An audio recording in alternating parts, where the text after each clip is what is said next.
Ողջույն սիրելի հայրենակիցներ, եթերում Անտապանն է։ Եվ այժմ մենք զրուցելու ենք Ազատ քաղաքացի հասարակական կազմակերպության նախագահ, քաղաքական վերլուծաբան պարոն Հովսեփ Խուրշուդյանի հետ։ Ողջույն եմ, պարոն Խուրշուդյան։ Շնորհակալ եմ, որ ընդունել եք հրավերը։ Սիրով։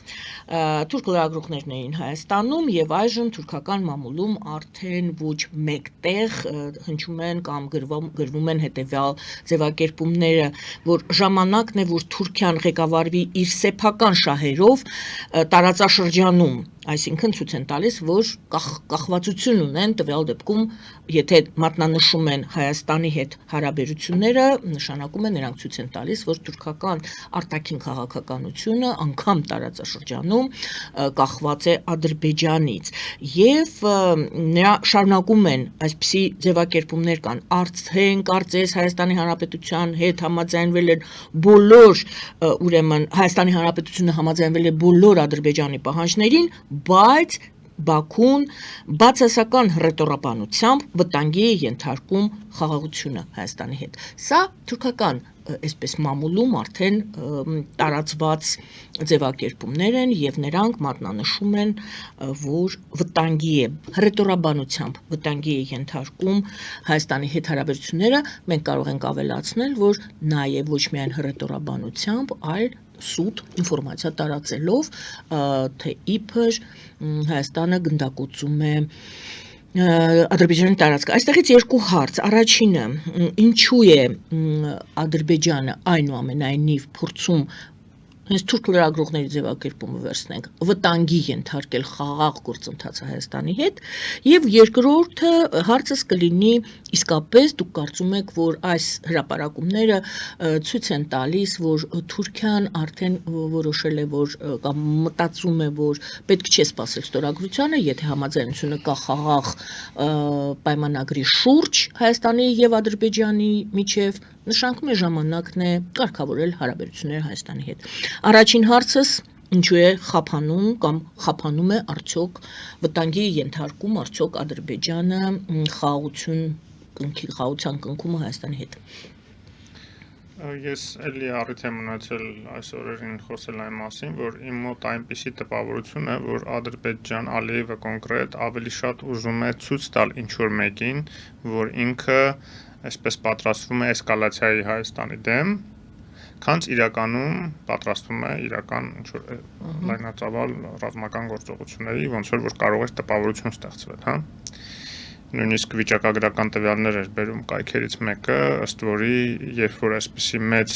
թիվ է ունեցել ապատեղեկատվությունը սահմաններին իբր Հայաստանի կողմից արձակած գրակոչների մասին, դրան հետևել է ինչ-որ ագրեսիվ գործողություններ, օրինակ էր բերվում 22 թվականը, 23 թվականը, հա, սեպտեմբերների հենց էսկալացիաները։ Բայց այս դեպքում տպավորություն ունեմ, որ սա ավելի շատ արհեստական է եղած է Ռուսաստանին, ցույց տալու, որ մենք մեր պարտավորությունների մեր մասը ձեր հանդեպ փորձում ենք կատարել, իսկ այդ պարտավորությունը ոնց հասկանում ենք ուղղված է նրան, որ Ադրբեջանը ստացավ Արցախը եւ թույլ տրվեց էթնիկ զտում ռուս, այսպես կոչված խաղապահների ներկայությամբ հայերի էթնիկ զտումը թույլ տվեց Ռուսաստանը Պուտինը մի պայմանով, որ Ադրբեջանը դրա դիմաց պետք է ապահովի ռուսական շահերի նաև սպասարկումը Հայաստանում, բուն Հայաստանում կամ ռազմական գործողությունների միջոցով կամ այնպիսի ճնշումների, որը կբերի նրան, որ Հայաստանը կզիջի Ռուսաստանի այդ բաղձալի իրենց ՖՍԲ-ի զորքերի կանգնելը ճանապարհի վրա, որը պետք է անցնի Սյունիքով, այո։ Հիմա Ադրբեջանը պարբերաբար այսպես կամ փորձում է ցույց տալ, որ ինքը փորձում է կամ ցույց է տալիս, որ փորձում է իրականացնել այդ պարտավորությունը կամ այսպես խռովացի դերում չափազանցնելով ինչ որ մի դրվագ ռուս-ադրբեջանական հարաբերություններում պաուզա է վերցնում, հա, ընդմիջում է վերցնում իր պարտավորությունների կատարման, ոնց որ եղավ այդ ինքնաթիռի խոցման հետ կապված պատմությունից հետո։ Որովհետև հիմա Ադրբեջանը առավել անբարենպաստ պայմաններում է, քան նույնիսկ նախկինում էր նման լայնածավալ հարձակում սկսելու համար եւ դա կապված է մի կողմից նրա հետ, որ Հայաստանը այսպես անակնկալ համաձայնվեց ըստ էության բոլոր Ադրբեջանի պայմաններին բուն համաձայնագրի տեքստի հետ կապված եւ ամբողջ աշխարհը սկսեց ողջունել, որ վերջապես այդ խաղաղությունը կհաստատվի, վերջապես համաձայնությունը եղավ, որտեղ Ադրբեջանը բավականին երկիմաց դիրքում հայտնվեց, երբ որ ինքը հիմա ձգձգելով այդ խաղաղության համաձայնագրի ստորագրումը, ըստ էության իր վրա է վերցնում պատասխանատվությունը որպես դեստրուկտիվ կողմ, ինչը շատերը գիտեն, բայց այսպես ապացուցված չէր, հա, նա ասում էր դե մենք բանակցում ենք, Հայաստանը համառում է ինչ-որ հարցերում եւ այլն, հա, իսկ հիմա Հայաստան ոչ մի բան չհամառեց եւ անգամ սուր քննադատության գնով, որ իր հասցեին եղավ փորձագիտական հանրության կողմից Հայաստանի ընդդիմության կողմից, բայց Նիկոլ Փաշինյանը գնաց այդ քայլին։ Ենթադրում եմ նաեւ ունենալով որոշ տեղեկություններ ինչ որ նախապատրաստվող էսկալացիայի մասին, իսկ դրա տվյալները միայն այն չէին, որ ենթադրում եմ միայն այն չէր, որ Ադրբեջանում հայտարարվեց մամուլով, իսկ այնտեղ մամուլում նման բաներ հրապարակվում է Ալիևի administrացիայի ուղիղ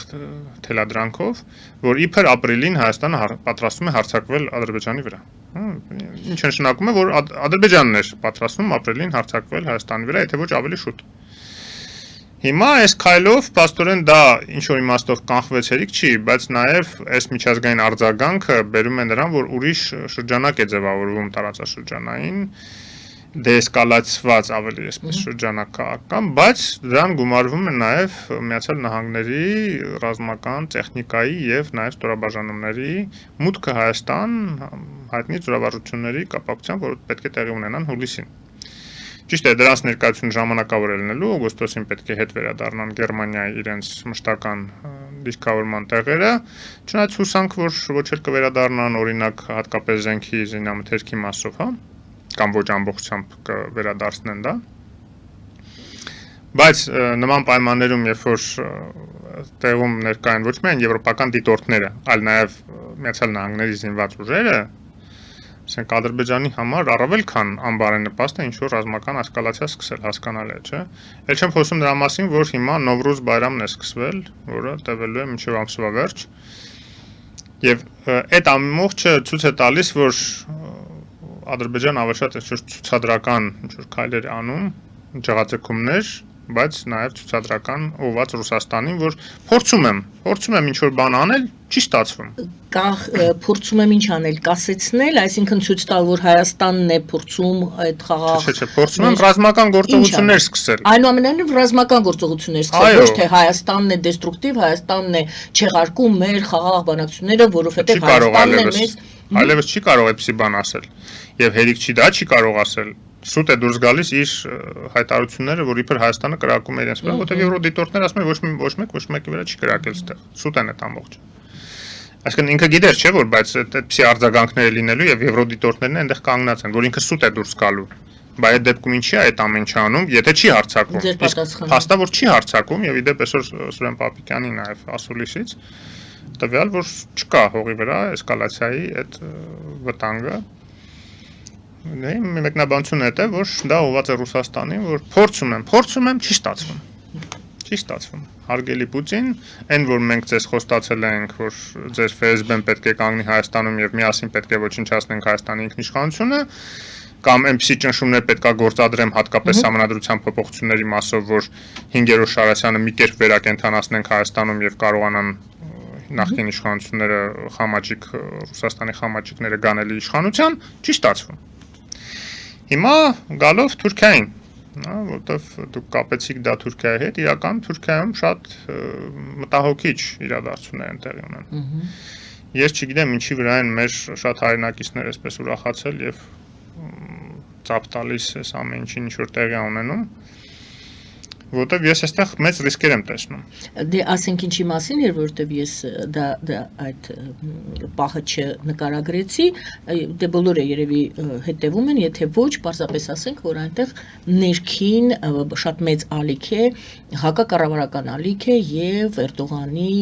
ուրեմն հեռանալուն են, պահանջում են Էրդողանի հեռանալուն։ Ну դեռ այդքան շատ չեն այդ պահանջները հեռանալու, ավելի շատ Էրքեմ Իմամօղլուի ազատ արձակման պահանջ է։ Դա էլ է հնչում, ձերի հետ միշտ էլ ձերի հետ ինչ որ առանձին բաներ կան, բայց դեռ այսպես տարերային հանրահավաքներ են, բայց ամսի 23-ին նախատեսված է ընդդիմության, այսինքն քեմալիստների, որոնց ներկայացուցիչն է Իմամ Օղլուն, մեծ հանրահավաքը, միասնական մեծ հանրահավաքը, համաթուրքական, որտեղ որ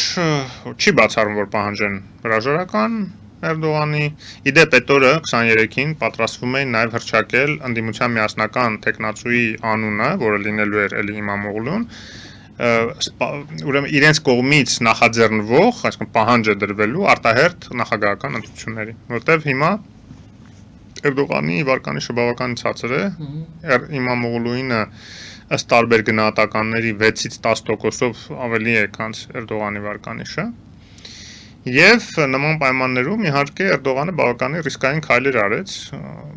ձերբակալելով Իմամ Օղլուին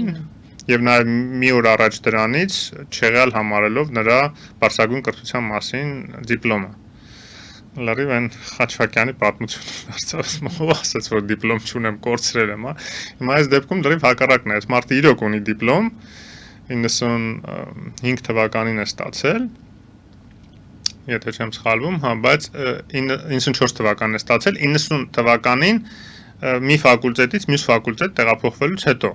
Այդ դիպլոմի հետ կապված խնդիր չունեն, չեն ասում կեղծ է կամ ասենք քննությունները սուտ է եղել եւ այլն, բայց ասում են այդ որ տեղափոխվել է մի ֆակուլտետից մյուս ֆակուլտետ,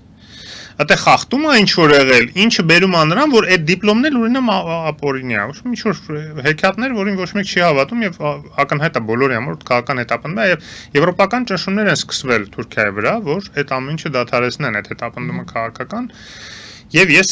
ըստեղ եմ տեսնում ռիսկեր, որտեվ ճիշտ է, մեր մոտ այսպես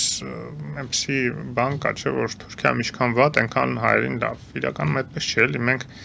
ցավոք սրտի այն, որ չենք աշխատում Թուրքիայի հետ չենք խոսում, չենք շփվում, այդ կապը չկա, բերում է նրան, որ տեսեք Ադրբեջանը, Ալիևը սերտագույն կապեր ունենալով կոնկրետ Էրդողանի եւ նրա իշխող կուսակցության հետ, բայց մենք հնարավորություն չենք ունենում ընդդիմության հետ գոնե ինչ-որ կապեր ստեղծել, չեմ ասում իշխանությունները։ Այդ հնարավորություն չենք ունենումը, շփվելու բացակայության պատճառով։ Կուզենայի ավելի, եթե դուք քննադատում եք, ոչ թե հնարավորություն չունենք, այլ չենք անում։ Դե ոչ հնարավորություն չունենք։ Չենք շփվում, ո՞նց անենք։ Հնարավորություն ձևավորվում է շփման միջոցով։ Երբ որ կապ է ստեղծվում, կա, բայց դու չես անում, դա մի բան է, երկրորդը քեզ խոչընդոտում են, դու ոչ մի ձևով չես կա, հնարավորություն չունես։ Եկեք այդ հնարավորության ձևակերպումը փորձենք հասկանալ։ Այդ հնարավորություն չունենալը շփման բացակայության հետևանք է։ Եվ այս վերջի քայլը Նիկոլ Փաշինյանի ընդամենը փորձ էր այդ շփումը ոչ թե վերականգնել, ստեղծել, ինչ որ շփում ստեղծել, ինչը միանգամից դրական արձագանքներ ունեցավ։ Տեսակ, հենց նույն ձեր մեջբերումները թուրքական մամուլից, որ ինչ ենք մենք ամեն ինչ պայմանավորում Ադրբեջանով, եթե մենք ունենք մեր սեփական շահերը տարածաշրջանում։ Այդ սեփական շահերի շուրջ մեր քննարկումը Թուրքիայի հետ չի ստացվում, որտեղ մենք մեր մոտ հակաթուրքականությունը այնքան խորն է, ամբողջ Թուրքիայի դեմ, հա, որ մենք զրկում ենք մեզ այդ հնարավորությունից աշխատել այն ուժերի հետ Թուրքիայում, որոնց հետ աշխատանքը կարող է հեռանկարային ռազմավարական առումով Հայաստանի համար շատ օգտակար լինել։ Ես տվյալ դեպքում խոսում եմ նաև քեմալականների մասին, որոնք որ շատ դժգոհ են Ալիևի պահվածքից, որով ինքը անվերապահորեն Էրդողանին աջակցեց, նաև քաղաքական աջակցություն ցուցաբերեց նախորդ ընտրությունների ընթացքում 23 թվականին։ Բայց նույնիսկ դա հնարավորություն չի տալիս մեզ օգտվենք այդ դրանից, այդ դժգոհությունից, որովհետև Ալիևը զուգահեռաբար, քանի որ մենք չենք աշխատում նույն քեմալականների հետ, ինքը զուգահեռաբար նաև թե քեմալականների հետ ինչ որ կապեր է հաստատում, լոբիստական, ֆինանսական ինչ որ հարցեր է լուծում եւ այլն, որպեսզի բոլորի հետ ինքը աշխատի եւ բոլորի համար մեր ճանապարհը փակ պահի։ Տեսեք, մենք գոնե 10 թվականի իրադարձություններից, հա, այդ պրոտոկոլներից Ցյուրիխյան պետք է դասեր քաղենք, հա։ 8-9 10 տարի տևեց դա, 9-10։ Ինչ դասեր պետք է քաղայինք, որ ցանկացած մերձեցում Թուրքիայի հետ խիստ անբարենպաստ է Հայաստանի մերձեցում Թուրքիայի հետ, հարաբերությունների կարգավորում խիստ անբարենպաստ է Ադրբեջանի համար եւ խիստ օգտակար կլներ մեզ Արցախի հարցում, առնվազն, էլ ուրիշ բան էլ որ չասենք, հա, հենց հայ թուրքականի բուն կարեւորությունը։ Եվ դա բերեց հիստերիայի Ադրբեջանում, Բաքվում թուրքական դրոշներ էին վառում, գազի մատակարարումը Ալիևը սպառնաց, որ դադարեցնի, եթե դա վավերացվի եւ այլն։ Տեսեք, ինչքան կարեւոր էր Ադրբեջանի համար մեր հարաբերությունները Թուրքիայի հետ չվերականգնվեն։ Եվ նա հասավ իր նպատակին, ինչի արդյունքում 20 թվականին Թուրքիայի հետ համատեղ Հայաստանի դեմ դուրս եկավ։ Իսկ դա կարող էր կանխվել 10 թվականի մեր պրոտոկոլների վավերացումով։ Հիմա նույնը հիմա տեսեք, էլի ինչ որ դաշտ է բացվում, եւ այդ դաշտը երբ որ բացվում է, միանգամից հայտնվում են անձինք, որոնք հակատուրքականության դրոշ են ասում են նեղ մաջարի, ոնց որ հենց հիմա է դա կարևոր, սկսում են բարձրացնել եւ սենց տեսեք Գյումրի ընտրությունները նույն։ Ասում է ինչ որ ով որ այս ինչին կողմ քվեարկի, նա թուրք է։ Տեսեք, դուք լրիվ խելապակ ասեք։ Ինչ է նշանակում դուք թուրք բառը վերցնում եք բուլինգի հիմք եք դարձնում այն պայմաններում, երբ որ գոնե հիմա ինչ որ հիմքեր են ձևավորվում, որ Թուրքիայի հարաբերությունների կարգավորման միջոցով մենք լուծենք Ադրբեջանի հետ հարցերը, որ Ադրբեջանը այլևս չկարողանա համառի շատ հարցերում, բայց ոնց որ զորով այդ ռուսական նարատիվը, որ չէ, թշնամի մնացեք թուրքերի հետ, որ հանկարծ մեր կարիքը չպակասի ստեղ, որ միշտ թուրքերն էլ ձեր թշնամիներն են, որ մենք ինչ ուզենանք ձեր գլխին սարքենք, ինչ տարածք ուզենանք ձեզանից պոկենք, ում ուզենանք էթնիկ զտամա ենթարկենք, մենակ թե դուք ասեք, որ ոչինչ, ռուսները ինչ էլ անեն, ոչինչ, լավ են անում, կարևոր իրանք մեզ Թուրքիայից պաշտպանում են։ Այդ է։ Հիմա ուղղակի Թուրքիայի մասով ինչու՞մ է իմ անհանգստությունը։ Եվրոպական միության միջազգային կառույցների, նույնիսկ Միացյալ Նահանգների ճնշումները, այդ թվում օրինակ Եվրոպական միության տեղական ինքնակառավարման ուրեմն խորհրդի արձագանքը, քանի որ Ստամբուլը տեղական ինքնակառավարման մարմին է նաև, չէ, ինքը Ստամբուլի քաղաքապետարանը եւ Իմամ Օղլուն, Էկրամ Իմամօղլուն ուրեմն քաղաքապետ էր եւ հիմա վտանգ կա, որ ընդհանրապես իրեն կզրկեն այդ պաշտոնից արհեստականորեն նշանակելով իր փոխարեն իշխող կուսակցության ներկայացուցիչ ժամանակավոր պաշտոնակատար։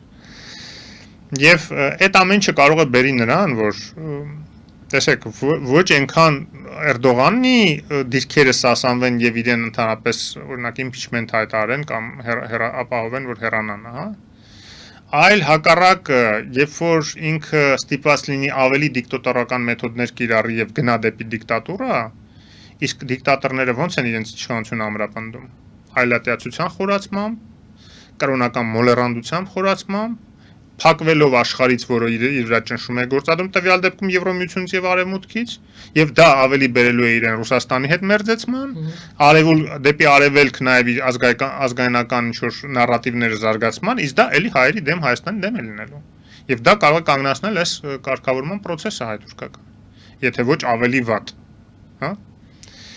Եվ այստեղ է, որ ես այդ վտանգը տեսնում եմ, որտեվ հիմա Էրդողանը որոշակի հետաքրքրություն ցուցաբերում է Եվրոմիության հետ հարաբերությունների սերտացման, գոնե միջև այս դեպքերը,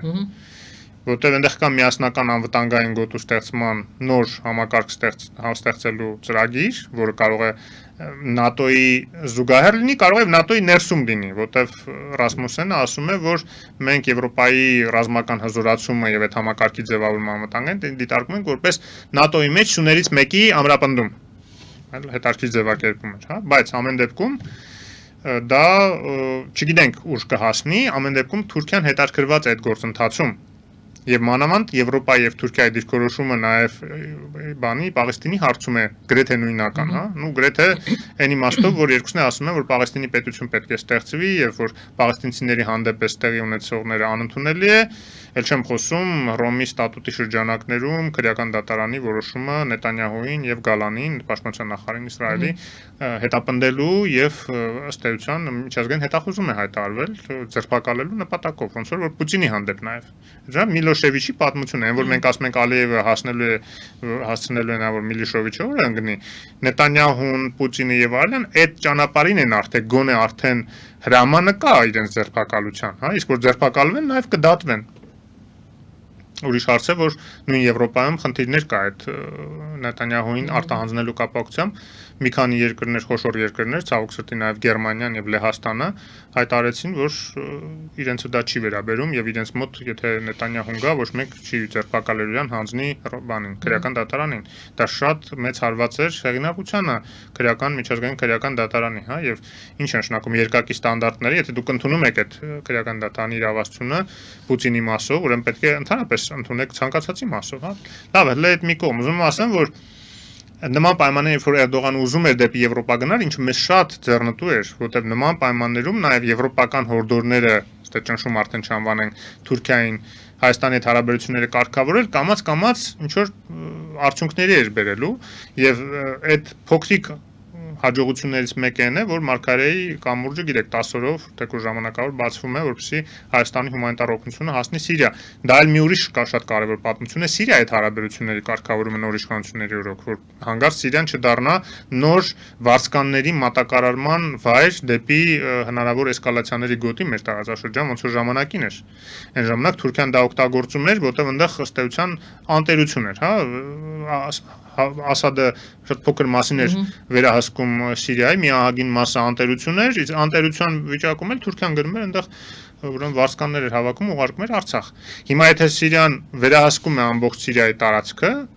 էլ չի կարող ասել մենք այնտեղ չենք վերահսկում, դրա համար ինչ որ մեկը եկավ այդ վարձկաններին տարավ։ Ինքը պետք է թույլատվություն տա նշանակում այդ վարձկանների մատակարարմանը, իսկ եթե դու հարաբերությունների կարգավորում ես իր հետ, նաև այսպիսի քայլերով, ժեստերով,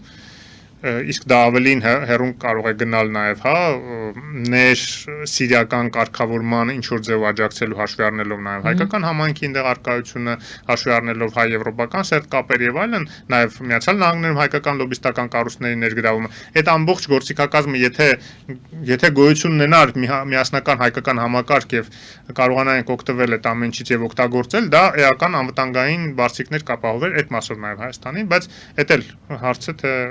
այդ համակարգը կա չկա եւ եթե նույնիսկ կա իրար հետ համակարգերը կապ ունեն եւ ոնց են համագործակցում էլի վերադառնալով Թուրքիա այս պարագայում մենք իհարկե շատ մեր համար մտահոգիչ պետք է լինի որ Թուրքիայի այդպիսի իրադարձությունները իհարկե վատը իհարկե որ ձերբակալեցին Իմամօղլուին բայց դա մեզանից կախված բան չի եւ մենք պետք է շատ զգուշ լինենք մեր աջակցության հանրային աջակցության մասով կոնկրետ որևէ կողմին Թուրքիայում, որտեվ Ալիևը նույն հիմա դա սկսել է օգտագործել Թուրքիայում իշխող կուսակցություն ցույց տալու, որ Հայաստանը ձեր ընդդիմության կողմնակիցն է, տեսեք, այնտեղ որջը հակա Էրդողանյան, ընդ որում ընդդիմության դա չի էլ հասնելու, որ առանձնապես որ Հայաստանում ինչ որ աջակցություն կա պետք չի ընդհանրապես ներգրավել, ներքաշվել այսպիսի էմոցիոնալ ձևով Թուրքիայի ներքին քաղաքական հարցերին, փորձագիտական մակարդակով կարելի է գնահատական տալ եւ այլն, բայց այսպիսի էմոցիոնալ բաներ, որ Էրդողանի դեմ ինչ-որ բաներ լինի, տակը հազարավոր լայքեր եւ տարածումներ եւ այլն, ասենց արշավ մի հատ էլ մենք ստեղ բանը Իմամօղլուի համար մի հատ արշավ կազմակերպենք Հայաստանում Էրդողանի դեմ, սա աբսուրդ է, էլի չի կարելի այդ աշճանի էմոցիաներին տրվել Թույլ տվեք դիվանագետները իրենց գործը անեն։ Լավ, վերադառնում եմ իմ երկրորդ հարցից, իսկապես Թուրքիան կարող է համարել, որ ժամանակն է Հայաստանի հետ հարաբերությունները կարգավորելը, ասում է դուք ստորագրել եք, սաղ աշխարհը ձեզ ողջունել է, կարող ենք համարել, որ հայ-ադրբեջանական այդ շղթան է, չէ՞ աշխատում, հայ-ադրբեջանական կարգավորում, հետո հայ-թուրքական կարգավորում։ Դուք պանցիկ, եկեք այդ ճյուղավորումը վերջացնենք այդ դեպքում, հետո հետ գանք արդյոք Թուրքիան դա կարող է համարել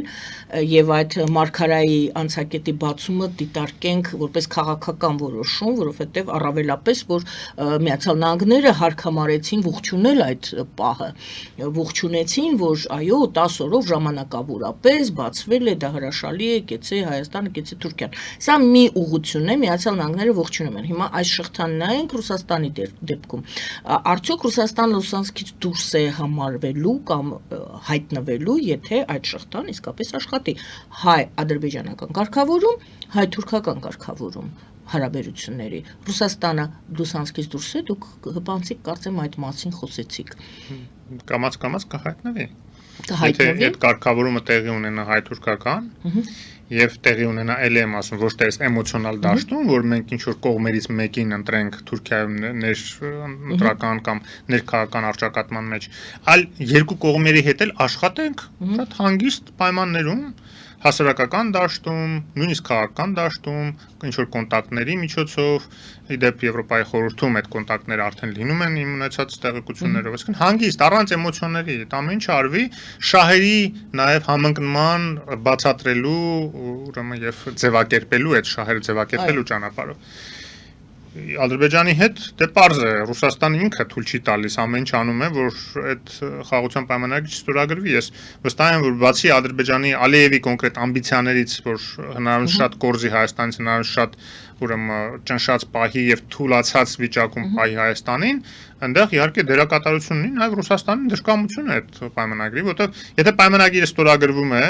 դելիմիտացիան արդեն վերսկսվում է եւ հարցերը սկսում են կարգավորվել, նույնիսկ այդ ճանապարհի հարցը այլևս ռազմական ճանապարհով լուծելու բանը դուրս է գալիս հնարավորությունը, որտեղ խաղաղության պայմանագիրը համաձայնագիրը ստորագրել եւ այնտեղ նույնիսկ եթե այդ կետը չկա համաձայնագրում, բայց այդ կետը արդեն պետք է բանակցությունների միջոցով լուծես, այդ դեպքում եթե ճնշման լծակները էապես թուլանում են Հայաստանի վրա, իսկ ամենամեծ ճնշման լծակը հարձակվելու վտանգն էր, ել ոնց է քո ուզած ռուսական ուզած ձևով լուծել։ Ուզում ասեմ, Ռուսաստանը հասկանում եք դա ամեն դեպքում ժամանակի հարց էր 20 թվականի դավաճանությունից հետո Ռուսաստանի կողմից իսկ որը սկսել է 10 թվականից դեռ զենք մատակարարելու ճանապարհով 4-5 միլիարդի զենք մատակարարեցին Ադրբեջանի։ Այդ դավաճանությունից հետո ակնհայտ էր Ռուսաստանը դուրս է թռնելու տարածաշրջանից եւ դրա մասին իրեն ասել ենք ռուս փորձագետների միջոցով հասցվել է Կրեմլին, որոնց մենք հանդիպում ենք նաև բարբերաբար, որ դուրս եք թռնելու տարածաշրջանից, եթե շարունակեք դավաճանել Հայաստանին, որի ռազմավարական պայմանագրերով դաշնակիցն եք, հա։ Բայց հիմա, երբ որ ինքը արդեն փրփուրներից է կախվում են, որ ասում է, իսկ որոնք են այդ փրփուրները 5-րդ շարաշունը ստեղ, որին պետք է Ադրբեջանը ինչ որ ձևով աջակցի հարձակումների բանի ձևով, այն էլ չի կարողանում, որտեվ կան եվրոպական դիտորդներ, կան միջազգային ճնշումներ, կան նույնիսկ Միացյալ Նահանգները արդեն, որ իրենք սպասում են, որ Թրամփը հեսա ասելու է, ինչ ուզում եք արեք, բայց հակառակը Թրամփը ասում է, չէ, մի րոպե, կակրած, լավ է, որ խաղաղություն եք հաստատում, մենք էլ ամեն ինչ կանենք, որ միջև վերջ հասցնենք։ Տեսեք, մենք կաշխատենք միջև ավարտին հասնենք, դա անվտանգության գծով խորհրդականի ձևակերպումն եմ ասում։ Դա իրենց լիովին այլ իրավիճակում է դնում Ադրբեջանը։ Երկրորդ եւ առավել ևս Ռուսաստանը։ Այո, երկրորդ տարբերակ Ալիևը այնուամենայնիվ հարձակվում է կամ ագրեսիա է գործում Սյունիքի ուղղությամբ, Ռուսաստանը գալիս է փրկում է եւ արդեն ոչ թե FSB-ն մենակ որպես ճանապարհի վրա է կանգնում, այլ այսպես խաղապահներ է տեղակայում այդտեղ որպես փրկիչ Հայաստանի Սյունիքում, այնտեղ որտեղ նա այնուամենայնիվ ուզում է գա կանգնել, որովհետեւ ինչ որ ձևով պետք է իրացնի այդ իր նպատակը, այդ 9-րդ կետը, որի մասին չեն դադարում խոսել, 2 օր առաջ էլ կարծեմ Զախարովան նորից ասեց, բոլոր, ընդ որում ստեղ ուրիշ թեմա էլ կա, եթե ասում է բոլոր կետերը պետք է կատարվեն, դա միայն 9-րդ կետին չի վերաբերում, այլ դրան նախորդող բոլոր կետերին։ Լավ, դրա վրա չանդրադառնանք, այլ երկրորդ տարբերակը նայենք։ Հարձակում, փրկություն եւ կանգնում խաղապահի տեսքով։ Տեսեք։ Ռուսաստանը գալու է ինչից փրկի Հայաստանը։ Չար ադրբեջանցիներից, որոնք հարձակվեցին, ինչ արեցին։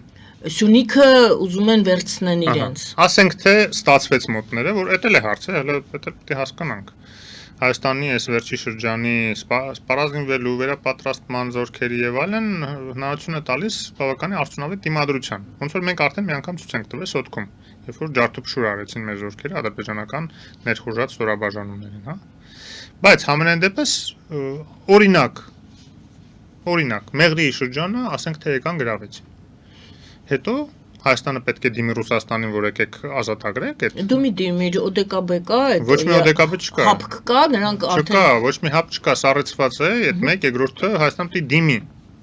Նույնիսկ դիմում է չեն գալիս, առանց դիմումի ուր են գալու։ Դե հիմա սկսել են նորից սեր բացատրվել, Պեսկովը ասում է, երբեք չեն ընդհատվել մեր հարաբերությունները, չեն կարող ընդհատվել երբեք։ Սեր բացատրվելով չի։ Ես կարծում եմ, որ ամենահեռատես եւ ճիշտ քաղաքականությունը կլինի, որ Հայաստանը ոչ մի տեղը չդիմի։ Եվ Ադրբեջանը այդ դեպքում ոնց մտել է, այտենց է դուրս է գալու։ Որտեղ ինքը չի կարող անեքսիայի ենթարկել, ափաշկարա օրը ցերեկով գա գրավի սուվերեն երկրի տարածք եւ ասի դե գրավեցի իմն է։ Պատմական ինչ որ քարտեզներ եմ գտել, որտեղ իմն է։ Չէ, ասում եք գնդակություն եք այդտեղից, ես գալիս եմ ձեզ, չգիտեմ, ասելով չի, եվրոպական դիտորդները ասում են սուտ ես ասում։ Ում պետք է հավատա միջազգային հանրությունը։ Էդի են կարար ասել են ժամանակ, որ եվրոպական դիտորդներ չկային։ Այսինքն այս ավանտյուրան փակուղի է բերել։ Իհարկե, իրանց պլանը, ձեր ասածն է, իրանց պլանը հենց այդ է, որ գա մտնի, իր պարտավորությունները Ռուսաստանի հանդեպ կատարի, ռուսներն է գան փրկեն մեզ ճակերտավոր, ու այնտեղ կանգնեն, ասեն դե որ փրկեցինք, մենք էստեղ զորքը պահում ենք, ճանապարհն է, մենք 9-րդ կետը իրականացնում ենք։ Այո, իդեպ շատ հետաքրքիր էր այդ երաշխավորի թեման Փաշինյանը հարցազրույց է տվել, դրանից մի երկու դրվագ մենք կքննարկենք, այդտեղ հարց եղավ այս խաղաղ պայմանագրի երաշխավոր պետք է լինի թե չէ, եւ Փաշինյանը ասաց ինչ երաշխավոր 20 թվականին, 21 թվականին, 22 թվականին մենք ինչ երաշխավոր ենք ունեցել, այսինքն այսպես ոչ ուղղակի ձևով այս հարցին պատասխան եղավ փրկիչի հարցին երաշխավոր բառով դա փոխարինվեց, բայց դա նույն այդ թեման էր։ Ադրբեջանի կարելի է դիտարկել համենայն դեպս Ադրբեջանի անհավանական ներխուժումը Հայաստան, եթե նույնիսկ տեղի ունենա, դա կլինի ադրբեջանական դիկտատուրայի ավարտի սկիզբը, որտեղ դա արդեն վերջի կաթիլն է լինելու եւ չի կարող ոչ Եվրոպան, ոչ Միացյալ Նահանգները աճ փակել այնպես, ինչպես որ աճ փակվեց Արցախում էթնիկ զտման վրա, որը տեղի ունեցավ իդեպ։ Կարծում եք։ Այն բանից հետո, երբ որ Արցախի իշխանությունները, այդ թվում Ռուբեն Վարդանյանի սերտ մասնակցությամբ չգնացին ուղիղ բանակցությունների Ադրբեջանի հետ, որը նախապատրաստում են Միացյալ Նահանգները, որը գիտեք Սոֆիայում եւ Բրատիսլավայում չարեցին դա եւ այդ էթնիկ զտումը ըստ էության, էլի ինչ որ ճնշումների ենթարկվեց Ադրբեջանը, Եվրոպայի խորհրդից դուրս շպրտեցին եւ այլն, բայց դա իհարկե այն չէր, ինչ որ մենք ուզում ենք։ Բայց այն ինչ որ արդեն Եվրոպարլամենտը այդ ձևակերպումն է տալիս, որ էներգետիկ դատարկ էներգետիկ համագործակցությունը, որ սա դիկտատուրա է, որ այնտեղ մարդու իրավունքները խախտվում են, որի որ բանաձև իրար վրա ընդունվում է, եւ դրանից հետո մի հատ էլ սա մտնի Ռուսաստանի քայլերը կրկնի Հայաստանի հանդեպ, իսկ ինքը այսօր իրար իդեպ պասերով լավ աշխատում են։ Հիմա Ռուսաստանը ասում է բանին, Ուկրաինայի համանդրությունը փոխեք, որ այսինքն նույն ինչ որ Ադրբեջանը Հայաստանից է պահանջում, Ռուսաստանը Ուկրաինայից է պահանջում եւ ամեն ինչով ես իդեպ հիմա նայում եմ նաեւ որոշ արևմտյան փաբլիկներ եւ այդ թվում ռուսալեզու,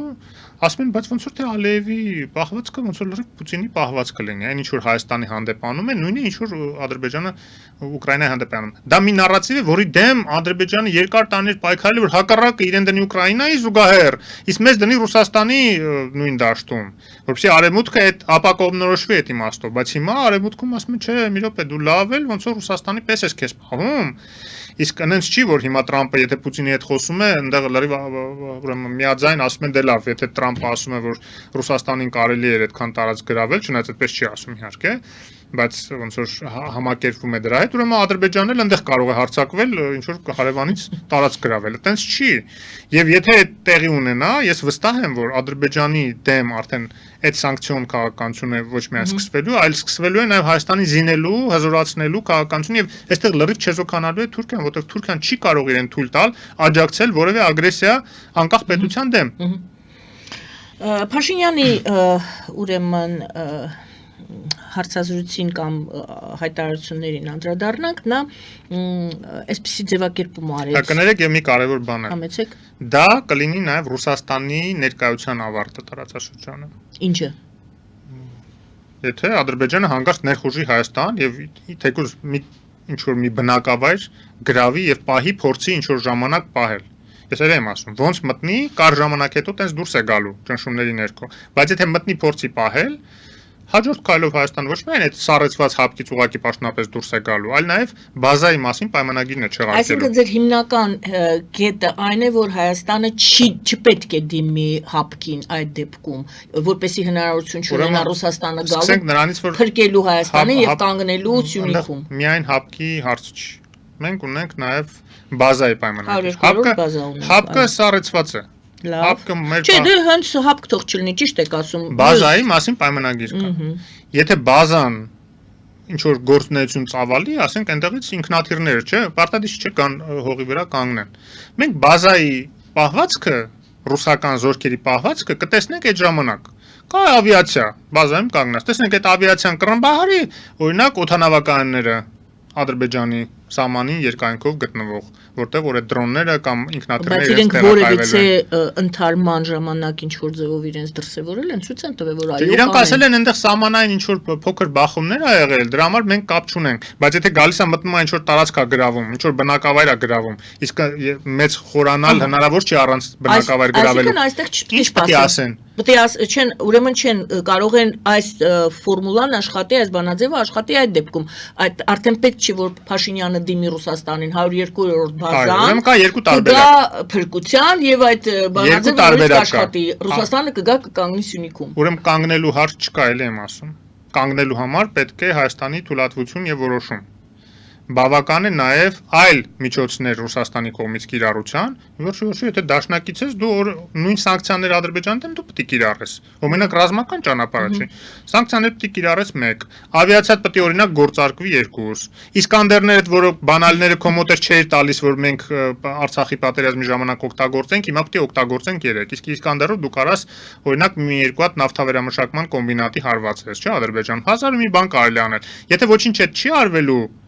իսկ ես կարծում եմ չի արվելու, որտեղ դա համատեղ ռուս-ադրբեջանական օպերացիա է լինելու։ Դա նաև բազայի պայմանագիր չեղարկելու եւ Ռուսաստանին նաև այդ առումով դուրս շպրտելու հնարավորություն կստեղծի եւ բերելու այս դեպքում արդեն ոչ թե պարզապես զորավարժությունների միջոցով օրինակ ամերիկյան զորքերը որ գալիս գնում են եւ կարծես թե Իրանը շատ էլ նորմալ է դրան վերաբերում։ Մենք մի անգամ ինչ որ բողոք կամ պահանջ չտեսնանք։ Եվ դա շատ լավ է, որտեղ Իրանը հասկանում է, որ ինքը միայնակ այսօր չի կարող պաշտպանել Հայաստանի տարածքային ամբողջականությունը եւ չի կարող ներքաշվել մեծ պատերազմի մեջ հանուն դրա եւ այդ առումով Իրան նույնիսկ ձեր է տալիս արևմուտքի ներգրավումը, բայց ես ասում եմ պարտադիր չի ամերիկյան զորքեր կան կանգնեն, արևմտյան ոնց որ ֆրանսիական, բրիտանական խաղապահների հիմա ծրագիր կա Ուկրաինայում, նույն հաջողությամբ այդ խաղապահների ծրագիրը այստեղ Հայաստանում կարող է լինի եւ այդ ամենը բերելու են նրան էլի եմ ասում վաղ թե ուշ, եթե նույնիսկ հանգարց կարողանա մտնի ինչ որ մի քանի բնակավայր գրավի Ադրբեջանը, դուրս է գալու շատ խելոք, բայց իր համար շատ ծանր հետևանքներով,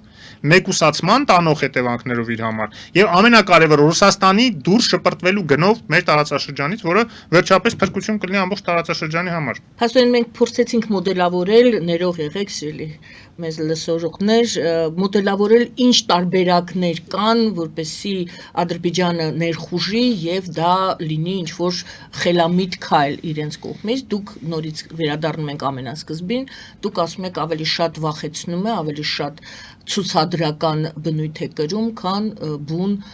ներխուժումը։ Համենայնդեպս այսքան երկար չեն պահում։ Եթե դու այդ կրակոցների մասին մի օր, 2 օր, 3 օր, արդեն 6-րդ օրն է հայտարարում են եւ ոչ մի ռեալ ինչ որ քայլ չկա։ Բայց որպեսզի մեզ չմեղադրեն, ձեզ չմեղադրեն, որ դուք այսպես փափուկ բարձ եք դնում, դուք մոդելավորեցիք անգամ ներխուժելու դեպքում։ Բոլոր վտանգները, այո, իհարկե, ինչ հնարավոր տարբերակներ կլինեն, պարզապես նորից հիշեցնեմ, գուցե անպատեհ է այդ իմ հիշեցումը, որ այս մարգարայի անցակետի բացումը թվում է թե փոքրիկ ինչ որ լուծում է Սիրիա մարդասիրական օգնություն տեղափոխելու, Միացյալ Նահանգները հարկ համարեցին նշեն, որ մեր աչքը այստեղ է, մենք հետևում ենք դրան եւ մենք ողջունում ենք։ Լուիս Բոնոյի շուրթերով, որը շատ կարևոր դերակատարություն ունի հայ-ադրբեջանական եւ ընդհանրապես տարածաշրջանային գործերում, եւ ասեմ ձեզ, որ դա նաեւ Ադրբեջանում շատ լուրջ մտահոգություններ է առաջացրել, ես հետևում եմ նաեւ իրենց պաբլիկներին, իրենց տելեգրամյան ալիքներին, եւ այնտեղ մտավախություն կա, որ կարող է սա առաջի քայլն է, որ առանց այդ համաձայնագրի նույնիսկ ստորագրելու Թուրքիան բացի սահմանները Հայաստանի հետ։ Այդ մտահոգությունը այնտեղ կա։ Դե սա էլ էս թեման էր, որ եթե եկել են ընդհանուր հայտարարի, արդեն չսպասեն ստորագրության եւ կարող է ինչ որ գործողություններ սկսվեն։ Իդեպ պարզապես եւ այստեղ է որ ցավոք սրտի այս իրադարձությունները որ տեղի ունեցան Թուրքիայում կարող են դրան խոչընդոտել։ Տեսնենք ինչպես կզարգանան, Էրդողանը հարկ է համարել, երեք կարծեմ նորից հայտարարել, որ մեծ դեր է ունեցել Թուրքիան Լեռնային Ղարաբաղի հարցում Ադրբեջանին օգնելու։ Նորից նա ընդգծում է, նայեցի որ դա ցավոտ տեղն է, դա իր վերքն է Ալիևի, նա այդ վերքը նորից բզբզել է։ Չէ, իսկ ես ուրիշ կոնտեքստում եմ դա տեսնում։ Էլի եմ ասում, այն ինչ որ ես ձեզ ասացի, որ ազգայնականության այդ ալիքը նորից շահագործելու նպատակով ընդդիմության, ընդդեմ քեմալականների ինքը այդ հիշեցնում է նաև թուրք ժողովրդին, որ տեսեք, այս դրսերում ինչ գործեր եմ արել, այո։ Բարի ինչպես նշեցի, այո, որոշ հայտարարություններ արվել են Փաշինյանի կողմից, բոլորին չեն կարող անդրադառնալ։ Անդրադառնանք այս մեկին, իսկ ինչ ենք զիջել, ասում է ուրեմն երբ Փաշինյանը, երբ որ ասում են դուք շատ բան եք զիջել, նա ասում է այո, ունեցել ենք կորուստներ, բայց ունեցել ենք նաև ձեռքբերումներ։ Ես պետք է հարցնեմ ձեզ իր ձեռքբերումների մասին կարող է խոսել Փաշինյանը, իհարկե վերլուծաբանները արդեն ասել են, երևի նա նկատի ունի, որ ավելի անկախ է դարձել, ավելի ինքնիշխան է դարձել Հայաստանը, մի քայլ առաջ դնելով ասում եմ պարզապես, բայց այդ հարցը ինչ ձեռքբերումներ ենք ունեցել, այո, ասում է ունեցել են կորուստներ, բայց ունեցել ենք նաև ձեռքբերումներ։ Ձեռքբերումը հենց այս իրավիճակն է, երբ որ Ադրբեջանը խիստ կաշկանդված է որևէ ինչ-որ էսկալացիայի դիմելու, քանի որ արդեն այսպես խաղաղության շրջանակ է ձևավորվել նաև իր համաձայնությամբ ըստ էության։ Եվ միջազգային հանրությունը արդեն տրամադրված է, որ վերջ երկու կողմերը համաձայնվել են, ուրեմն պետք է գնան ստորագրելու։ Եվ դա արդեն հիմք է տալիս սկսել թեկուզ դանդաղ, բայց ինչ-որ ճնշումներ գործադրել եւ այդ անվտանգության բանի օգնականի անվտանգության գծով խորհրդականի ուղերձը եւ արևմտյան տարբեր երկրներից ուղերձները, որ ստորագրելու ժամանակ է եկել է, դա դրա մասն է խոսում, բայց իմ համար տարօրինակ է, որ նույնիսկ այս թակարդը գցելուց հետո, եթե նույնիսկ համարում ենք, որ թակարդը գցեցինք Ադրբեջանին, բայց էլի վարչապետը խոսում է էլի հավելյալ զիջումների պատրաստականության մասին։ Տեսեք, երբ որ ասում եմ, բայց ինչ ենք միջև հիմա զիջել, այդ փոխադարձ է եղել, ոչ, ուզում հիշեցնել, որ մի քանի անգամ գնաց եկավ այդ վերջի երկու կետը, որովհետև Հայաստանը կոնկրետ առաջարկներ ուներ, որ չէր ուզում զիջեր, որոնք շատ բանական էին։ Մեկը վերաբերում է նրան, որ եթե միջազգային ատյաններ մեր հայցերից հրաժարվում ենք, գոնե պայմանավորվենք, որ այդ վեճերը, որի հիման վրա մենք պետքա միջազգային ատյաններ դիմենք կամ արդեն դիմել ենք, այդ վեճերը մեր երկկողմանի կոնֆլիկտի, վիճաբանությունների առիթ, էսկալացիայի առիթ չդառնան։ Դա էր ասում Հայաստանը, որ լավ, զիջում ենք, հետ ենք կանչում բաները, մեր հայցերը, թեկուզ փոխադարձաբար, հա, բայց պայմանավորվենք, որ միայն միջազգային ատյանները չէ, մենք մեր մեջ այդ խնդիրը չունենանք, այդ հայցերի առարկա խնդիրը։ Ադրբեջանը դրան դեմ էր, ինչի էր դեմ։ Որովհետև հենց արդեն համաձայնությունը տալուց հետո այդ համաձայնագրի բանը այդ իրանց արտգործնախարարը ինչ է լավ ասեց։ Ասեց մեկ է փոխհատուցումների հարցը մնում է։ Այդ որ տասնյակ միլիարդավոր 50 միլիարդը 100 միլիարդը մեկը այդ մնում է։ Կոպիտ ասած ասում է մենք հա չենք դիմի միջազգային դատարան, բայց մեկը Հայաստանը պետք է մեզ վճարի այդ։ Երկկողմանի բան կանեն, կճնշենք կվճարի։ Այսինքն ասում է ձեզ թույլ չենք տալու, որ դուք արբիտր բերեք, որ արդար տեղի ունենա մեր պահանջների, մեր վեճերի քննարկումը, բայց դա չի նշանակում, որ մենք չենք ճնշելու ձեզ ուղղակիորեն, որ մեր ուզածը չանեք։ Դե Փաշինյանը այսպես մի րոպե դրան պարզապես ասեմ, Փաշինյանը ասեց, այո, կարող է Ադրբեջանը նոր պահանջներ ներկայացնել, բայց դա չի նշանակում, որ բոլոր այդ հարցերը պետք է մենք քննարկենք։ Հետաքրքիր բան է։ Դե կներեք էլի, Ադրբեջանը որպես ավելի ուժեղ կողմ անդադ ճնշումների հնարավորություն գտնելու է, նույնիսկ եթե դա ռազմական չի լինելու։ Վերջո այդ բլոկադայի հարցը միշտ պահելը եւ այլն հազար ու մի ինչ որ պայմանագրում իդեպ նշածել չի։ Դա մեզ վնաս է տալու, չէ՞։ Այդ մեկ, երկրորդը։ Երբ որ դիտորդների պահը ասում էր, կապվում էր Հայաստանի կողմից, որ լավ, դիտորդներն էլ ենք պատրաստ սահմանից հետ կանչել, հետ բերել, բայց գոնե այն հատվածներից, որտեղ դեմիլիտացվի եւ դա բացատրվում էր այստեղ, որ դա անում ենք, որպիսի մոտիվացնենք նաեւ Ադրբեջանին, որ դելիմիտացիայի գործընթացը ավելի արագ լինի։ Այսինքն նույնիսկ դրանից հետ կանգնեց, զիջեց Հայաստանի հայկական կողմը եւ հիմա գիտեք, իդեպ հենց համաձայնագրի ստորագրումից անմիջապես հետո իշխանությունների աջակիցները մեզ քննադատում են, բան, ինչ եք ասում, դիտորդների հարց այնտեղ չկա, հենա վարչապետն էլ ասեց դիտորդի անուն չկա այնտեղ։ Բայց տեսակ որ դիտորդների մասն էր խոսքը։ Տեսակ որ կար։ Ինչ եք հեքիաթներ պատմում, թե չգիտեմ, ձեզ եք հիմարի տեղ դրել, մեզ եք հիմարի տեղ դրել։ Ամբողջ քննարկում դիտորդների մասներ այդ երրորդ ուժ ասածը դիտորդների մասներ։ Վերջը հաստատվեց թե երեկվա հարցազրույցով, թե միջև այդ նաև արտգործնախարարի խոսույթով, որ դա այո դիտորդների մասին էր։ Ուրիշ բան, որ հիմա խոսքը գնում է, որ դիտորդների ներկայությունը ամեն դեպքում Հայաստանում մնալու է, եւ դա նենց էլ չէր, որ մենք մտածում ենք, որ Հայաստանից պետք է գնան, որտեվ համաձայնագրի տեքստի մասին, երբ որ կար ակնարկներ, չնայած չենք տեսել տեքստը, բայց ակնարկում են, որ խոսքը գնում է սահմանից հետ բերելու մասին։ Բայց համենայն դեպս էդ էլ ահագին մեզ վնասելու է եւ ամենակարևորը այն, երբ որ վարչապետը ասում է բուն նպատակը գործիքներից չենք տարբերում երբեմն, որ նպատակը խաղաղությունն է, իսկ դիտորդների ներկայությունը ընդհանրապես գործիք է այդ խաղաղության հասնելու։ Կներեք, այդ գործիքը բայց նաև ապահովում է, որ դիմացի կողմը գայթակղություն չունենա խաղաղությունը խախտելով շարքսի քո վրա, որտեվ այնպես չի, որ ինքը չի ուզում խախտի խաղաղությունը։ Ինքը ուզում է խախտի, բայց ինքը վախենում է խախտի, որտեվ չի ուզում ագրեսորի կարգավիճակում հայտնվում միջազգային հանրության աչքերի առջև, բայց եթե դու դիտորդներին հանում ես, վաղը ինքը առավել եւս դելիմիտացված գոտուցել չէ, սովորական ամեն տեղից էլ կուզենա կհարցակվի, կասի, բայց ես ով ասաց ես եմ հարցակվել, իրանք հարցակվեցին, ես պատասխանեցի։ Այդ ժամանակ արդեն դիտորդ չի լինի, որ ասի, չէ, մի րոպե, մենք ընդեղ ենք, տեսանք, գնացինք, դիտարկեցինք, տեսանք, որ ով էր հարձակվողը։ Լավ, եկեք տեսնենք մեկ այլ դիտանկյունից մոտենանք այս հարցին։ Հայ ադրբեջանական խաղաղության պայմանագիրը եւ նորմալացումը որպես թեմա վերցնենք, որպես խնդիր վերցնենք եւ տեսնենք ինչ Ռուսաստանին ձեռնտու է թե ոչ, եթե ոչ, ինչ գործիք ունի խափանելու, վերցնենք Մեծ Բրիտանիա, Ֆրանսիա, Գերմանիա, այսօր ոնց որ թե այդ 3 խոշոր խաղացողներն են Եվրոպան ներկայացնում, Եվրամիություն, նու չեմ ասում Եվրամիություն, Եվրոպան ներկայացնում եւ Միացյալ Նահանգներ տեսնենք։ Նրանց ձեռնտու է թե չէ հայ-ադրբեջանական խաղաղությունը եւ եթե ոչ, նրանք ինչպես են խանգարելու կամ հակառակը օգնելու, եթե Ռուսաստանը պետք է խանգարի, հիմա դուք եք ասում, այսինքն Ռուսաստան եւ Եվրոպա ինչպես են ազդելու հայ-ադրբեջանական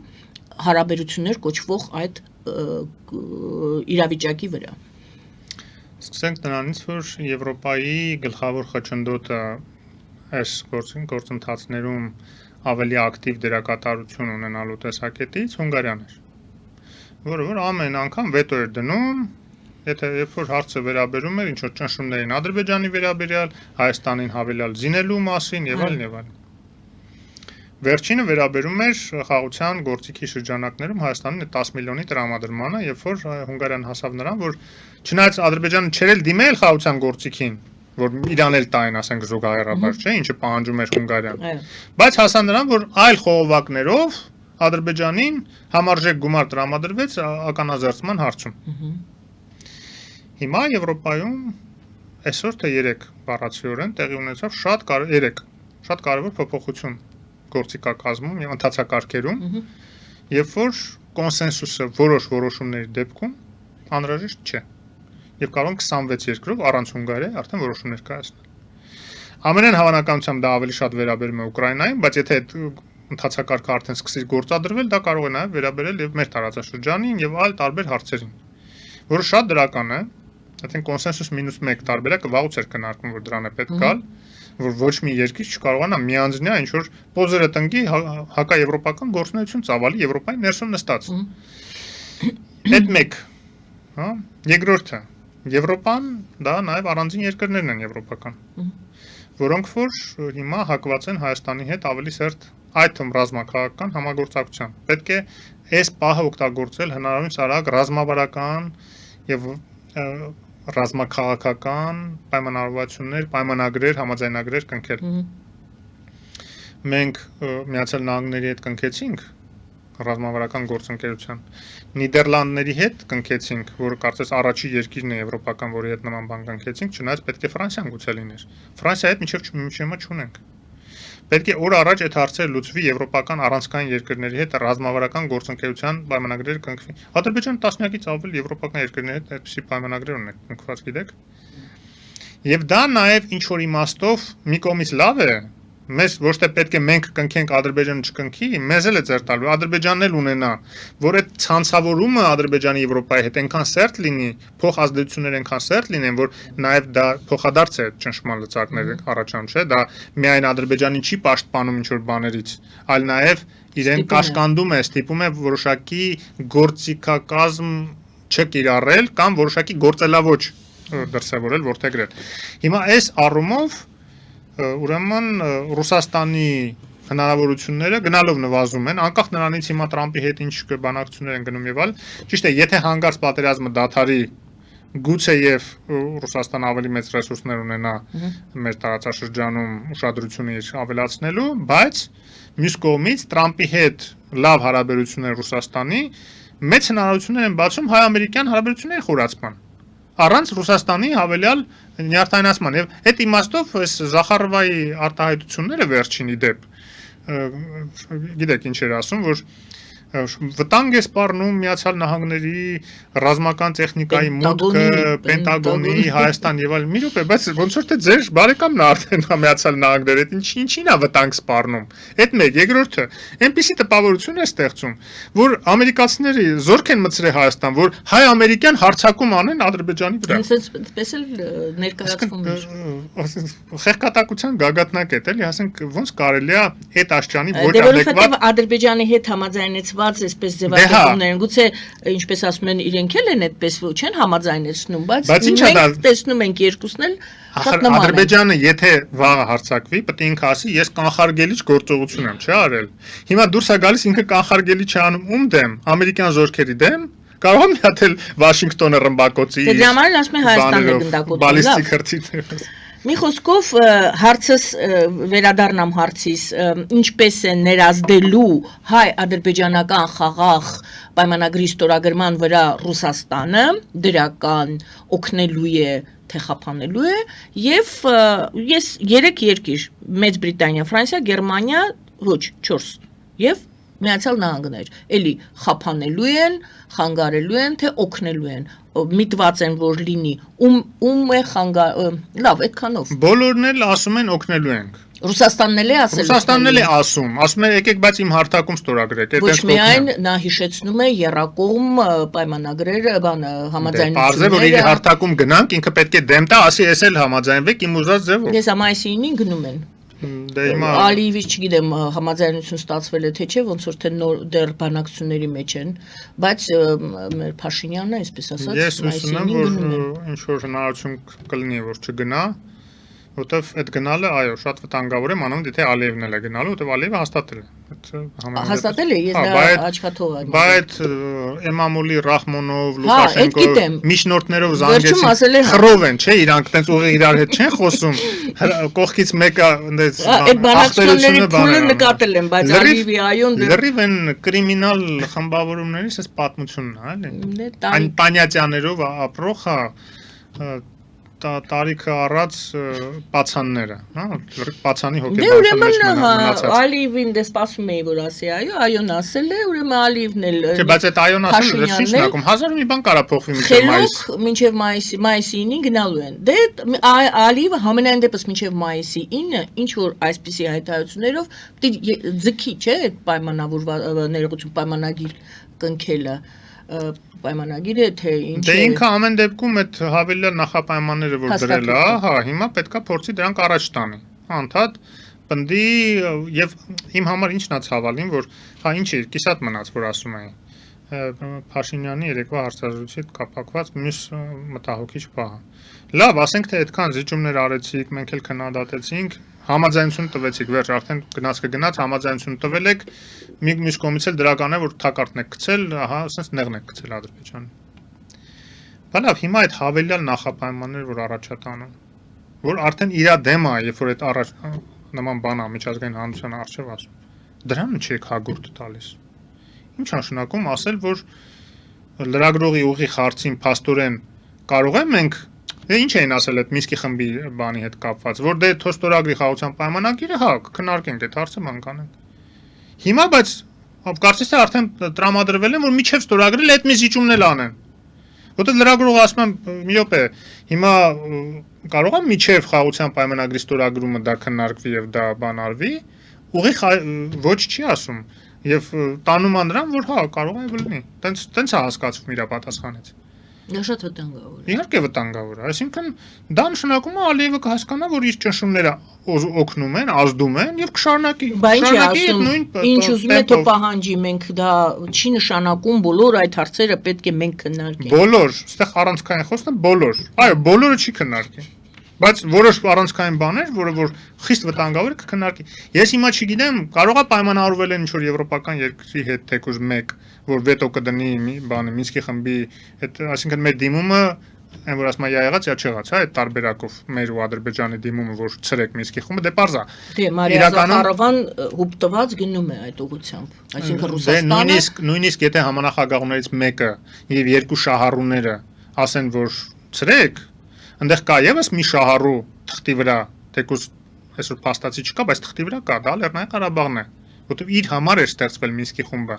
իր կոնֆլիկտը լուծելու համար էր ստեղծվել, եւ այդ պարտադիր չի, որ եթե երկու երկրները իրար տարածքային ամբողջականությունը ճանաչում են, չի նշանակում կոնֆլիկտը լուծվել է։ Հա ադրբեջանական կոնֆլիկտն է լուծվել մեծ հաշվով, միջպետական, բայց Լեռնային Ղարաբաղի ժողովրդի հարցը չի լուծվել, էթնիկ զտում է տեղի ունեցել ավելի վատ, ոչ միայն չի լուծվել, այլ բացասական հետևանքների է բերել, եւ ու հիմա ասել, որ դե որ էթնիկ զտում է տեղի ունեցել, ժողովուրդը չկա, կոնֆլիկտը չկա, խնդիրը չկա, եկեք Մինսկի խումբը լուծարենք, ես չեմ կարծում, որ եվրոպական երկրները, այսպես կոնսենսուսով ԵԱԿ անդամ երկրները կհամաձայնվեն այդ տարբերակին, բայց հարցը նույնիսկ դա չի, նույնիսկ եթե վստահ են, որ չի լուծարվելու Մինսկի խումբը մեր ասելով, մեր ու Ադրբեջանի դիմելով ու Ռուսաստանի դիմելով, բայց ինչի ենք մենք դրա տակ մտնում, տենց հեշտ համաձայնում, եթե արդեն իրենց թակարդը գցել ենք, արդեն այդ համաձայնագրին համաձայնվել են առանց ոչ մի Մինսկի խմբի։ Ձեր ուշադրությանն եմ ուզում ներկայացնել Անի Բադալյանի, Հայաստանի արտգործնախարարի արտգործնախարարության խոսնակ Անի Բադալյանի հետևյալ ձևակերպումը։ Հայաստանի Հանրապետությունը ամենաբարձր մակարդակով հայտարարել է իր պատրաստակամությունը դիտարկելու ԵԱԿ Մինսկի խմբի լուծարման հարցը։ Ուշադրություն, Հայաստանը պարզապես ցանկանում է վստահ լինել,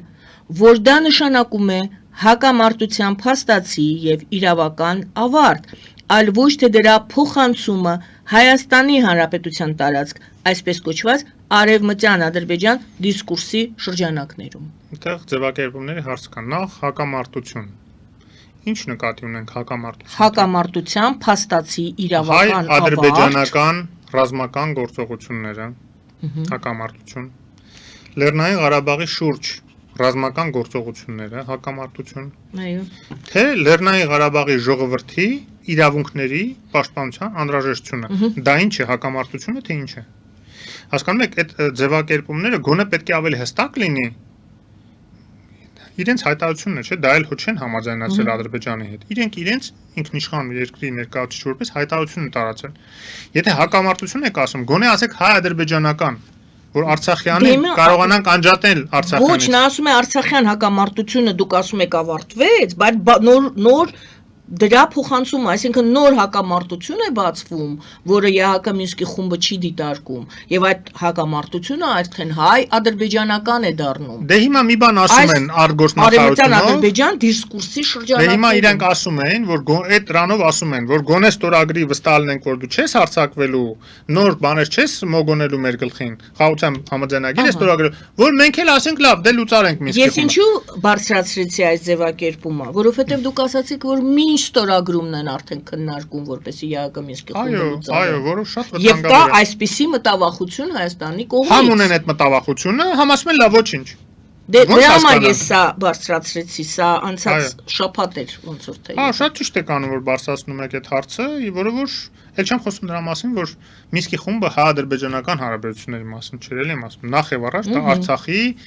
ժողովրդի իրավունքների հարցն էր, կարգավիճակի հարցն էր։ Նույնիսկ եթե այդ կարգավիճակը լինելու էր Ադրբեջանի շրջանակներում, այսպես կոչված տարածքային ամբողջականության, բայց այնպիսի երաշխիքների պայմաններում պետք է ապահովեն այնպիսի երաշխիքներ հայ բնակչությանը, որ գնային այնտեղ ապրեին, մնային այնտեղ ապրեին, իսկ հիմա արդեն վերադառնային այնտեղ ապրեին։ Շնորհակալ եմ եւ անպայման կցանկանայի ձեր մեկնաբանությունը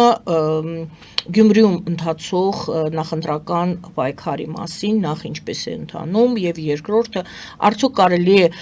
դիտարկել Եվրոդաշինքի մասնակցությունը այդ Գյումրիի ընտրություններում որպես նախերգանք արդեն 2026 թվականին Հայաստանում ամբողջ Հայաստանի տարածքում արդեն խորհրդարանական ընտրությունների մասնակցության նախերգանք կամ նախատիպ։ Ну, իհարկե այդ հարցը ճիշտ կլինի մեկնաբանեն այդ կոնտեքստով Եվրադաշինքի հենց ներկայացուցիչները, որտեղ ես Եվրաքվեի շրջանակներում իրենց հետ համագործակցած որպես քաղաքացիական ներկայացուցիչ։ Դուք այդպես կդիտարկեիք։ Բայց ես կարող եմ կարծիք ուղղակի։ Այո, դուք կդիտարկեիք այդպես։ Ես կարծում եմ, որ այո, հենց դրան է գնում։ Եվ եթե ստացվի այս համագործակցությունը, դաշինքային համագործակցությունը, այն ինչ որ իդեպ 21 թվականին տեղի ունեցավ ցավոք սրտի, եւ դրա պատճառով այսպես մասնատվեցին այդ ուժերի այսպես ռեսուրսները եւ չկարողացան նույնիսկ պարլամենտ մտնել, չէ՞, այդ ուժերը բոլորն էլ մոտիկացել են շեմին, բայց չկարողացան մտնել նո մի մասը գոնե, հա, հիմա երբ որ իրենք համախմբվել են եւ մանավանդ համախմբվել են sense կարեւոր օրակարգի շրջանակներում եվրոպական ինտեգրման, Հայաստանի եվրոպական ինտեգրման եւ իրենք էլ հենց առաջ մղողներն են այս օրակարգի քաղաքական ասպարեզում, հա, եթե զուտ քաղաքացիական նախաձեռնության մասով համագործակցությունը հասարակություն քաղաքական ուժեր էր Եվրաքվեի ստորագրահավաքի, ապա դրա քաղաքական մասով առաջ մղումը արդեն իրենց վրա են ստանձնել քաղաքական ուժերը տվյալ դեպքում որոնք որ առաջին քայլը անում են արդեն Գյումրիում ավականին ընտրությունների մասնակցելու ձևով եւ սա մոդել է լինելու, այո, մոդել է լինելու նաեւ արձագանքի մեր հանրության, ճիշտ է, ինքը տեղական ինքնակառավարման խնդիրները բավականին սպეციფիկ են եւ համապետական ընտրություններից էապես տարբերվում են այն մոտիվացիան, ինչի են մարդիկ գնում ընտրությունների, բայց համենայն դեպս, քանի որ տեղական ինքնակառավարումը եւս կարեւոր բաղադրիչ է եվրոպական ինտեգրման, որտեղ միշտ ասել ենք Եվրոպայի գլխավոր ուրեմն կարգախոսներից մեկը որ Եվրոպան դա համայնքներն են։ Դա այնքան պետությունները չեն, ինչքան համայնքներն են, որտեղ ամենաուժեղ ինքնուրույն օղակները Եվրոպայում դա համայնքներն են, քաղաքներն են, գյուղերն են, որոնցից երբեմն պետությունները նույնիսկ պարտքով գումար են ուզում, որտեղ համայնքները ավելի հարուստ են, քան պետությունները, որ պատկերացնեք ինչքան ապակենտրոնացված այնտեղ ռեսուրսները, ֆինանսները, իշխանությունը։ Հիմա այդ մոդելը, եթե մենք բերում ենք եվրոպական մոդելը տեղական ինքնակառավարման մեր երկիր, մեր բնակավայրերներ պետք է ուրեմն սկսեն ծաղկել, հզորանալ, իսկ դա պետության հզորության հիմքն է։ Դրա համար ենք այդքան կարևորում մենք որպես եվրոպական ինտեգրման ջատագովներս կարևորում Գյումրիում համապատասխան պատրաստված տեխնացուի ընտրությունը որպես քաղաքապետ եւ ավականում մեծամասնություն գրավել հենց եվրոպական ինտեգրման ուժերի Եվրադաշինքի։ Եվ այդ տեխնացուն գիտեք Լևոն Բարսեղյանն է, որը որ եւ փորձ ունի ավականում աշխատանքի եւ երկար տարիների քաղաքացիական պայքարի նաեւ մասնակից է եղել տարբեր ապօրինությունների դեմ, կոռուպցիայի դեմ, իր ամբողջ կյանքը պայքարում է անցկացրել այդ մարդը, հա, ի տարբերություն այսօրվա իդեպ ԿՊ-ի մեծամասնության, որոնք որ նոր են մտել քաղաքականություն, եւ ասես մի քանի ամսվա մեջ, այսպես մի քանի քայլ անելով հեղափոխության ժամանակ դարձան падգամավոր։ Իսկ այդ մարդը տարիներ շարունակ, տասնյակ տարիներ պայքարել է ժողովրդավարության համար Հայաստանում եւ բոլոր ծակուցուկերը գիտի նաեւ Գյումրիում խնդիրներից սկսած լուծումներով վերջացած։ Եվ հիմա միակ առարկայական քարոզարշավ ինքն է տանում։ Տեքստերը նայում եք ինքը կոնկրետ ասում է, այս խնդիրը էս լուծումը, այս խնդիրը էս լուծումը հերթով ներկայացնում է։ Մնացածը իրար վրա էլ ով սրան ընտրի թուրք է, SSN է, SN-ը, в общем, գողփիսո եւ քաչալշուն, հա, այս վիճակն է մնացածը, որը որ շատ տխուր տպավորություն է թողնում եւ ես կարծում եմ գյումրեցիները պետք է վերջով ոչ ասեն բոլոր այդ ապակառուցողական ուժերին։ Նաեւ այն ուժերին, որոնք որ լավ չեն կառավարել քաղաքը, ամենայն հարգանքով գիտեք, այդ հարգանքը պետք է լինի փոխադարձ։ Նույն քաղաքացիական պայմանագրի կուսակցության հանդեպ որպես իշխող կուսակցություն եւ այլն, բայց պետք է ասել հարգելիներս դուք ձեր ֆունկցիան չկատարեցիք։ Դուք ունեիք այսքան տարիներ Գյումրիում կառավարելու հնարավորություն եւ խնդիրներ լուծելու հնարավորություն։ Դուք խոստումներ եք տվել, այդ թվում օրինակ շների հարցը լուծելու, մանկապարտեզների հարց, հազար ու մի հարց։ Խոստում եք տվել, չեք լուծել, չեք արել։ Ուրեմն պետք է տեղը զիջեք նրանց, ովքեր որ պատրաստ են եւ կարող են դա անել եւ ոչ մի անգամ սուտ չեն ասել մարդկանց, որ խոստում տան չանեն։ Պարզեն նախկինների մասին չի խոսքը, որոնք որ հենց հիմնական մեղավորն են, որ Գյումրին այսօրին է հասել, այս 30 տարիների ընթացքում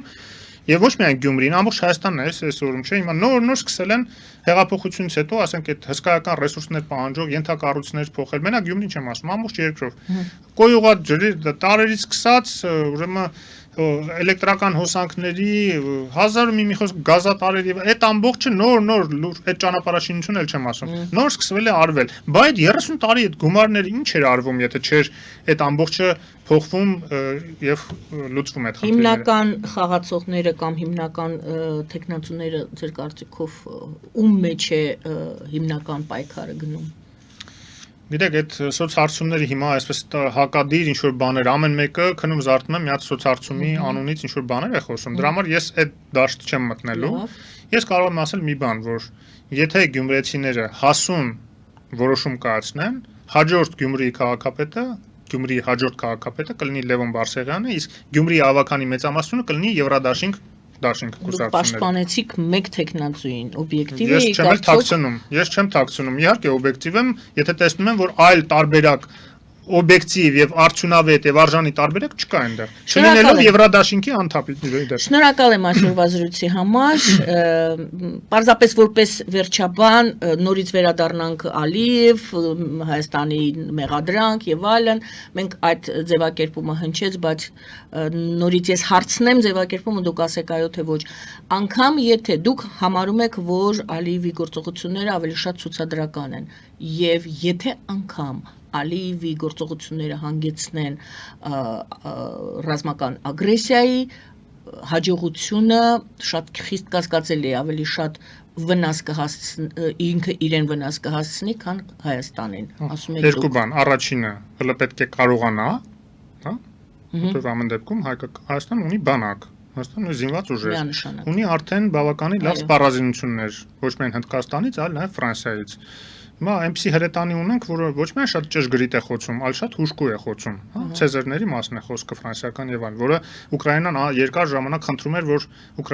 Ֆրանսիան իրեն մատակարար, իսկ մենք արդեն ունենք դա։ Ну, Ուկրաինան ունի եւ ցույց է տվել Ուկրաինայում ինչ էֆեկտիվ է ինքը, որտեղ այնտեղ տարբեր արկերի կիրառման հարց կա, նաեւ տարբեր տիպի արկեր են կիրառ։ Մի խոսքով։ Լավ, առաջինը եւ երկրորդը, եթե հանգարց իրենց մոտ ստացվեցել եւ իրենք ինչ որ կարողացան մտնել, ինչ որ բաներ գրավել։ Ոնց մտել են տենց դուրս են գալու իրենց համար շատ ծանր քաղաքական, ռազմաքաղաքական կորուստներով։ Ազատ քաղաքացի հասարակական կազմակերպության նախագահ, քաղաքական վերլուծաբան Հովսեփ Խուրշուդյանն էր մեր զրուցակիցը, ես շատ շնորհակալ եմ պարոն Խուրշուդյան, որ կարողացաք ձեր ժամանակից մեզ ժամանակ հատկացնել։ Զրույցը Վարմեր Գայանի Առաքելյանը, բարին ձեզ։